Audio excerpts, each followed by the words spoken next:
Hey, what's up, everybody? This is Charles. I want to welcome you guys to another episode of the Dreamerspro Show, where we cover everything from sports, hot topics, classic debates, entertainment, where we give you guys a fresh perspective on things and how we see them.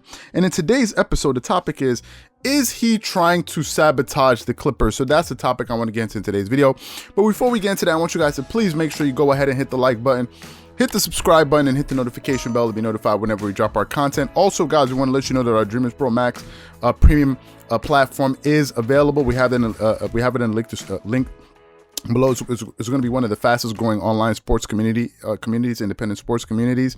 It's a place where you can go there, start basketball discussions, debates, chat live during games, be able to interact with each other after games, live chats and live post game reactions where we can take questions from each other. You can also consume original content that you get nowhere else, and so many other things. So if you guys are interested in that, be sure to check it out in the description below and get 7 days of free access. So make sure you check it out, the Dreamerspro platform, which is in the description below. Anyway, let me get into this topic here. So I wasn't paying attention to Lou Williams, to be quite honest with you. I had a very relaxed Friday night. Then I woke up and I was just going through Instagram and I saw something about Lou Williams trending. So, I said, okay, let me just look this guy up and see what's exactly being said. And I saw some things that he said, which I'm going to get to in today's video. But before I get into it, let me just paint the picture for you guys here. Now, all of you guys know all season long that I'm not really a huge fan of Lou Williams, to be honest with you. I'm really not. I don't like his decision making and his lack of defense, right? I've said it before and I'll say it again. There's so many times, if you just pay attention, whenever Lou Williams checks into games, the moment he checks in, he's usually going to have a turnover. For whatever reason, him and Ivica Zubac don't have the same, the same chemistry that he had with Montrezl Harrell. I think a lot of his passes to Zubac always forced. Now, sometimes Zubac does have butterfingers, but a lot of the times, man, these guys are just dropping off passes to him when he least expects it. I don't know if these guys practice a lot of those pick and roll plays with him in practice. I don't know if it's something that they pull off efficiently in practice, and then all of a sudden they get to games and it doesn't work out. You see him and Zubac a lot of times seem to be hit or miss. You have that. Then also the fact that what happened in the Orlando bubble last season.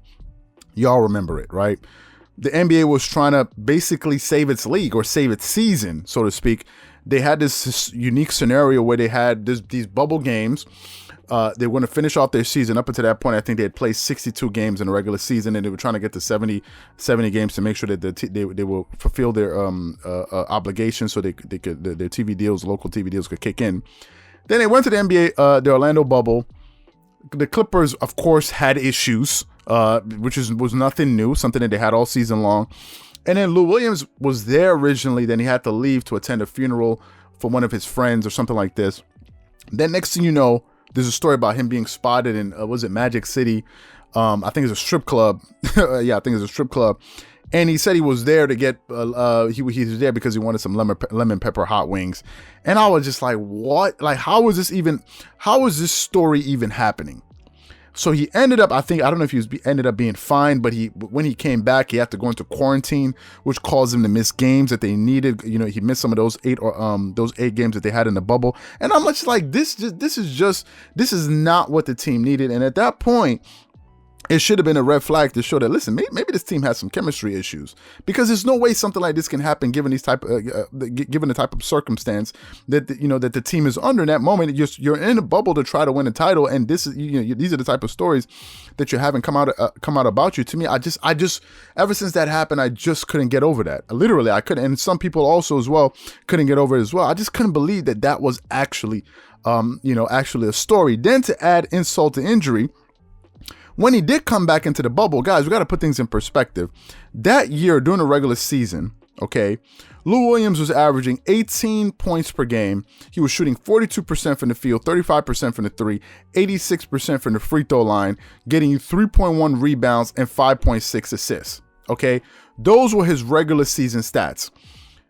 When he went into the playoffs, he went from averaging 18 points per game to 13 points per game. He shot 42% from the field, 23% from the three-point line, so he shot 12 percentage points worse from the three-point line. He shot 5 percentage points worse from the free throw line at 81% from the free throw line. Got you 3.2 rebounds, and 4.2 assists, and was one of the reasons, not the only reason, but one of the reasons that they lost, because his running mate in Montrezl Harrell, who was the sixth man of the year, he also disappeared, along with Paul George, who was just inconsistent up and down all throughout the playoffs. His numbers actually got worse in the playoffs. The only person really that numbers improved in the playoffs was Kawhi Leonard. His numbers got much better in the playoffs. It's just that he had a horrible Game 7 performance where nobody showed up. Paul George didn't show up. No one showed up, and then including Kawhi, he had a terrible game, and then they lost, right? So after that whole kind of debacle, Lou Williams already left a bad taste, left a bad taste in my mouth. I also said that recently I said that I think the Clippers do have some point guard issues, and they need to find a way to go out there and get a point guard that can play defense, hit shots, facilitate the offense properly, and it's not injury prone, right? We did a video a few days ago where we kind of threw out some candidates that we thought the Clippers could try to pursue to say, okay, we threw out Lonzo Ball. Who's the other guy? Some people mentioned John Wall. We threw him out, although he's impossible to get. We threw out Kyle Lowry, and there was and George Hill. These are the main guys that we kind of threw out there to see if they could possibly go out there and try to get one of these guys before the trade deadline. Now, is that going to happen? Obviously, I have no clue if something like that is going to happen because I don't work for the Clippers. I'm not, one of the staff members, so I don't know. That remains to be seen if whether or not that's going to be possible. So anyway, I was kind of trying to find out what exactly Lou Williams said. So let me just read you guys an exchange that he had with a fan. And basically, this was the exchange. Lou Williams said, I think it was on Twitter, and I'm not really on Twitter, so I don't really know. So he said, "Told my son, don't trust nobody, not even your own shadow, and don't stand in no lies, not even in the lunch line. Don't stand in no lines, not even in the lunch line. LOL, 6 man." Then Patrick Beverly said Neff, like nephew, I think he loved it. And then somebody else. And then, I don't know if this is a troll or whoever it is, somebody posted or tweeted at him, said, you's about to be traded, laugh out loud emojis, and then the emoji look like when you're vomiting, and then trash with a trash can. And then Lou Williams responds, "This is my last stop, champ. If I get traded, it's going to be Louisville. LOL." Now, Louisville means, I think it means that he's going to go into retirement. He's basically saying that if the team tries to get rid of him, it's a wrap. He's going to retire, which means that the team could possibly be stuck with him, because I don't know how you're going to trade away a guy that says, if you try to trade me to another team, I'm going to retire. I don't know what other team is going to be able to be willing to say, okay, no, bring him on, and then we're going to try to convince him to not retire, right? So I think he's going to make it difficult for the Clippers to get rid of him.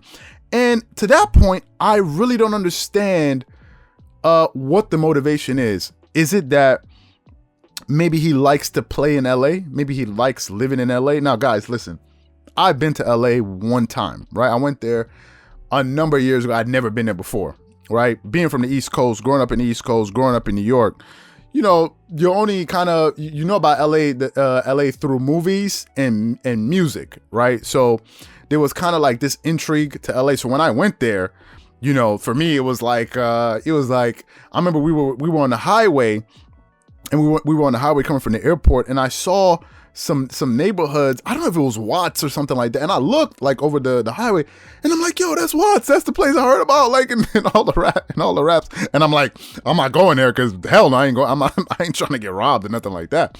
So there was this kind of intrigue. And then when I was in LA, I noticed the weather. I'm like, is this place even real? I'm like, the weather was amazing in the summertime.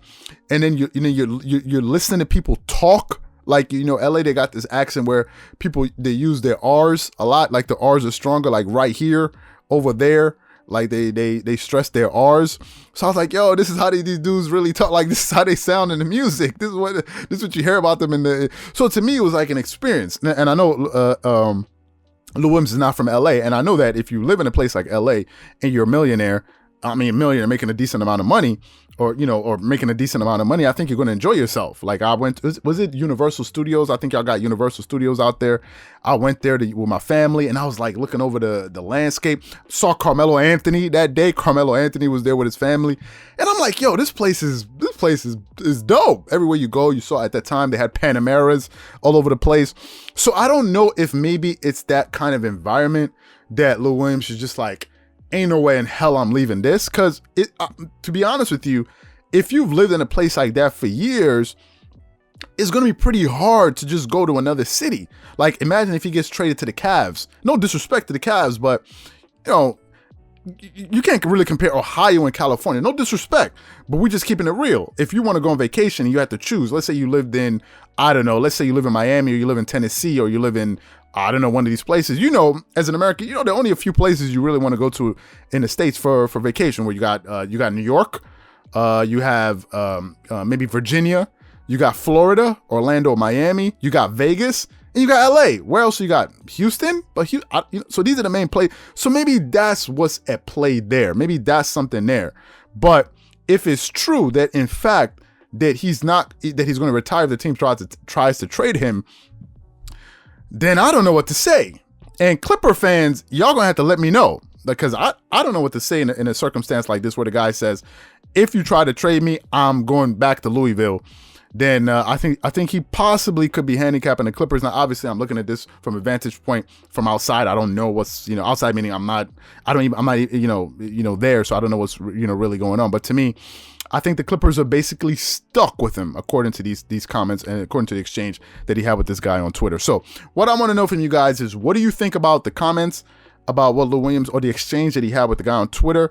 Do you think that potentially the Clippers are stuck with him? And basically, it's like, you try to trade me, it's a wrap. It's like you're married to somebody, you're not happy, and she's like, or he, you divorced me, I'm taking half, and you're like, oh, it's fine, I think I'll just stay. I think we'll try to find a way to work it out. Whatever you guys think, please leave your thoughts and comments in the comment section below. Again, if you enjoyed the video, be sure to make sure you go ahead and hit the like button, hit the subscribe button, and hit the notification bell to be notified whenever we drop our content. Again, if you enjoyed this video and you want more stuff from us from the Dreamerspro channel, be sure to check out the Dreamerspro Max platform. We have this and much, much more in the platform that you guys can check out. So make sure you go ahead and check it out and get 7 days of free access. And also, once again, I want to thank you guys for your attention. Once again, this is Charles here from Dreamerspro. Wishing you guys an amazing day. Catch you guys on the next episode. Peace.